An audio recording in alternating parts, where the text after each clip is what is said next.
Welcome! So welcome to a different sort of set than usual. This is our dear friend, the legend, the wonderful Charles Dowding. Oh, you're too kind. Hello.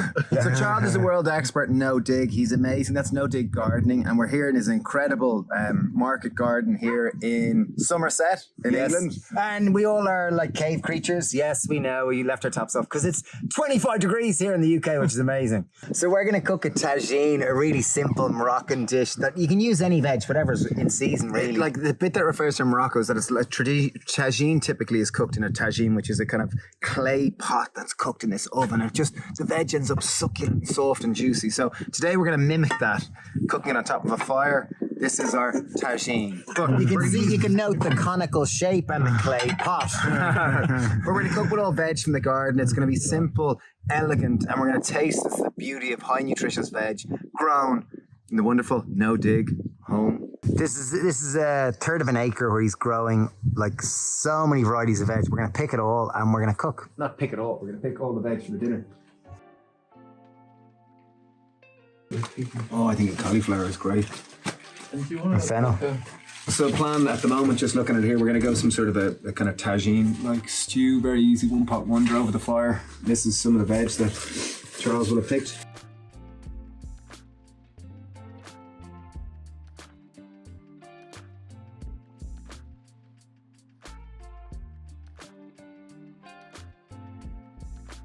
Okay, first up we're going to start with our base veg. So I'm going to go onion garlic, just as a basic. And we're going to use the full green of the onion, just for more flavour, more nutrition, and less waste. These are multi-sown as well, so they grow in a clump like that, 3 or 4 together. And what's the variety? Called them Rose de Roscoff. It's actually much treasured by the French in Brittany. It's from Brittany. Originally the seed, they bred it. Probably would do very well in Ireland, actually, for you. Delighted.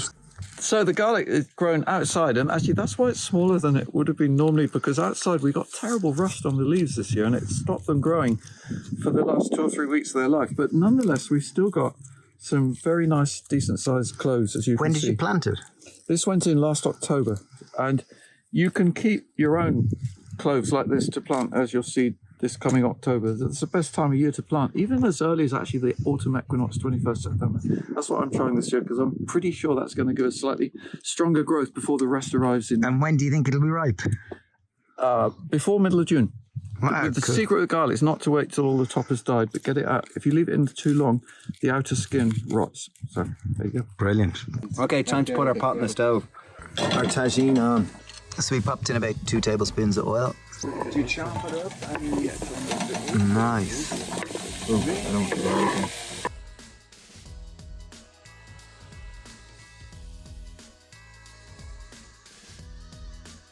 Salt just to help break down the onion a little bit. This is a young onion, so it'll have lots of moisture in it.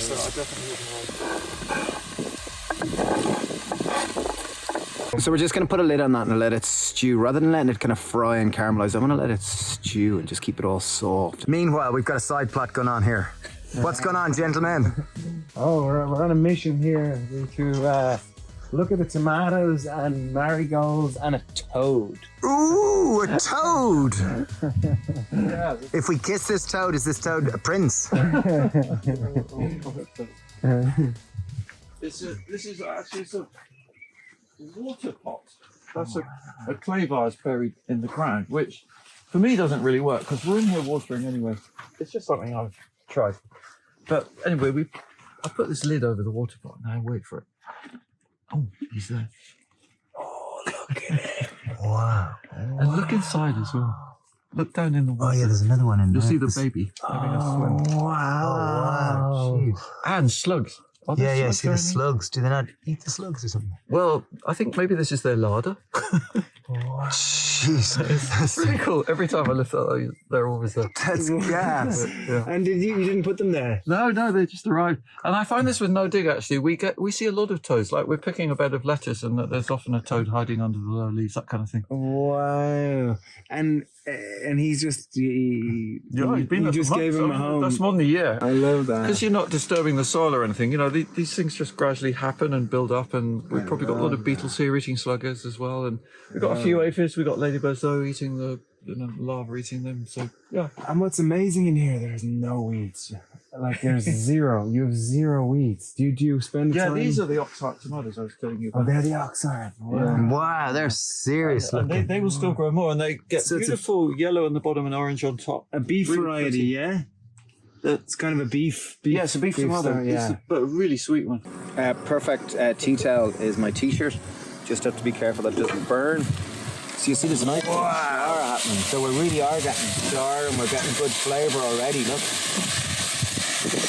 This is exciting, it's happening. Get on, let's keep it going.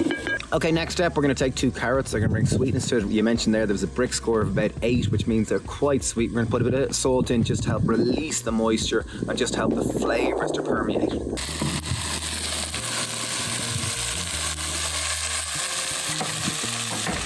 Okay, I'm going to start to add a little bit of water just because you'll see the bottom is starting to brown a bit. I want to deglaze it. Also, heat will transfer a lot easier in water than it will in air. So I just want to get a little bit of water there, just to stop it. So our fire's nice and hot. We're cooking on the embers. A little bit of water. Swing goes about 50 ml of water, maybe 70 ml. Again, just feel it. Don't be too worried about it. We want to incorporate the base, that little bit of char. That's a lovely flavour. We'll pop the lid to trap the steam.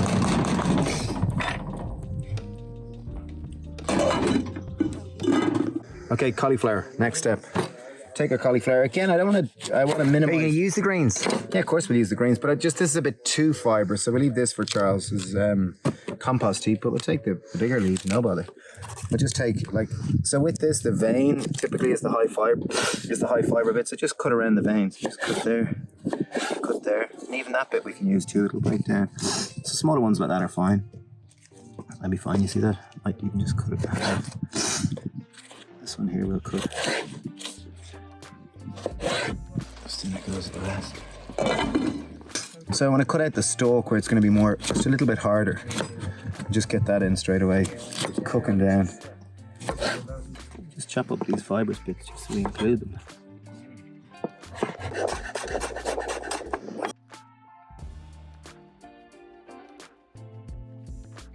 So next step in our tagine, you'll see the carrots starting to break down a little bit. The greens, the leaf, just to add, again, texture, more variety. You know, one of the keys to good health is to focus on diversity. And I think bringing the greens, 1, you're getting less waste, and 2, you're getting more diversity. So next we got all the cauliflower. It does seem like a lot, don't worry, in it goes. Loads of salt. We're going to pop in a little bit of fennel too. The thing with fennel is it's super fibrous, so you really want to chop it nice and fine. It will take a little longer to stew down than the other. Just because this is a kind of younger fennel, so it's a little bit, it isn't quite as juicy, so it's going to be higher in fibre. So we really want to just chop it into smaller pieces so that you can really get it. Again, it's just bringing texture, variety. We've kind of chopped it deliberately into different chunks, just so it's more interesting. Charles, do you know why a potato is called a spud? No. Oh, you don't? No. Ah, it's because of the fork. It was an Irish fork which was used to collect the spud. Yeah, could collect the potato. It was called a spud, yeah. I had no idea. Yeah, there we go. Really? You Irish are so creative. Okay, now the potatoes. Time for the potatoes. Okay, time for the real food now. This is the greatest. What was the variety of these potatoes, Charles? Linzer delicatesse, which is a salad potato. So quite a waxy potato. Most people don't realise potatoes, waxy, yeah. like there's a spectrum of potatoes. So there's floury, which is light and fluffy and powdery, and they go great with oil. Or else on the other side you have a waxy potato, which is kind of has more moisture in it. It's kind of more holds together. So this is a waxy one, which would often be a salad potato or a new potato. It'll be lovely in this. But they do store really well. Like I had some in a sack in the shed, and we were eating them in April from a July harvest. And still tasted really good. 10 months. I mean, actually, I can show you something pretty remarkable. Oh yeah, I love that. I like remarkable things. These are potatoes which I harvested last July. Nice. Last July, that's Last July, and it's still. Feel it's fun. Jeez, that's gas. Wow. Very cool estimate. I'm just curious to see how long. You can see they sprout a bit. We keep rubbing them off. So it's more than a year old. Yeah, it's about a year old. Yeah, last July. Pretty impressive. You see, even our water or our stock has started to go slightly kind of infused with flavour, which is what we want. So we're going to go with our spuds.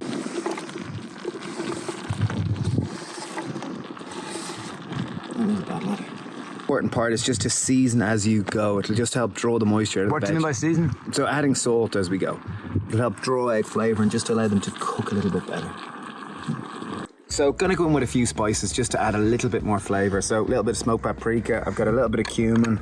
I have some ground coriander and we have some chili. And we're gonna put a tin of chickpeas just to speed it up, release the starch, add a bit of legumes, up the protein content and make it more interesting. Just for a little bit of acid and just to bring another dimension, a little bit of apple cider vinegar, just a small amount. Notice Barefoot Steve. He's getting in touch with his.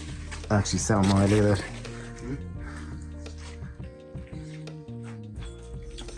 These are Sun Gold. They're an early ripening cherry tomato and they're very sweet, beautiful. So this will be kind of nice basis for the sauce. We get a bit of salt in it to release its moisture. Okay, basil nut. Basil nut traditionally in a tagine, but I think it's, fun of this. We're going what we have. Well, like if you think of the name tagine typically comes from Morocco, based in the tagine, the pot that's typically baked. So it's really a load of vegetables in it, and it's the method. So that's what we're going to go by today. So I ate virtually all the cherry tomatoes, but we have 4. So we're going to put 4 in the dish. If you have more, they're going to add a nice kind of sauciness and sweetness to it too. We're also going to add a little bit of basil.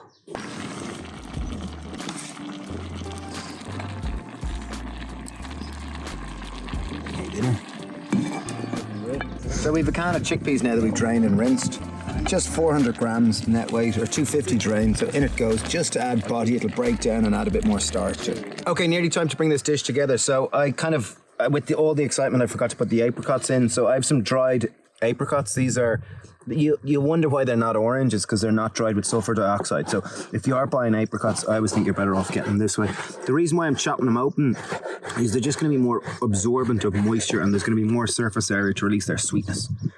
So these are going to add a nice sweetness. They're just going to add another dimension to the dish. So in they go. It's one of the most beautiful veggies. Like it looks like something out of Willy Wonka. I always love it. It looks like sugar cane. However, it's bitter Swiss chard. Well, rainbow chard it's known as. So the way I like to cut it is I like to cut into the vein like that. And Charles was telling me how he likes it. He nearly likes the stalk more. So down the middle, enough to chop the end bit. Just chop it into nice little bits there. The leaf I'm going to chop down the vein. And I like it big. Just big pieces. They're going to melt down. Don't know if melt is the word. Break down. And in this goes. This is going to up the nutritional profile. Just make the dish a whole pile more interesting. Very good. Yeah.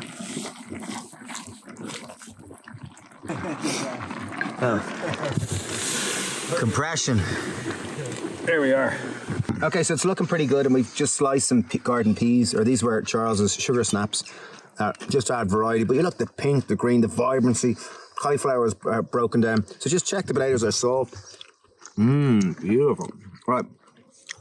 So when serving, make sure to get a bit of that juiciness in there. And a little bit of the greens, just get all that variety in there. And I'm going to finish it. Just a little bit of oil. Just a little bit on the top. Just to make our vegetables a little bit more indulgent. And I have a little bit of gamasio here. This is just toasted sesame seed with salt. Just adds a little bit. Ooh, voila. And a slice of bread. Slice of bread inside. Okay, here we are. Dishes plated up. It took about 40 minutes. We were kind of relaxed. I don't know. I don't know. We were having time. But we a little bit of olive oil and gamasio on the top. Charles, dig in and let us know what you think. So this is 95% coming from the garden, other than the chickpeas and the spices, really. There we go. And I suppose the olive oil as well wasn't necessarily from the garden, but pretty Okay, tasty. my immediate impression is that the vegetables are beautifully crunchy. Because sometimes I think of a tagine and something in stew as being all soggy, you know. It's very fresh and crisp, isn't it? I love the moisture content, and it's really tasty. Delicious. We're going to wrap up saying thanks for watching it this far. I hope you found it. Do check Charles out. He's an amazing, excuse me, took my mouthful, amazing knowledge of no-dig farming, of living close to the land and just how to live a vibrant 40 life. years experience, loads of cookbooks, loads of vegetable growing books, an amazing channel with loads of stuff. So do check him out. And yeah, thanks for your attention. Really appreciate it. Cheers. Bye.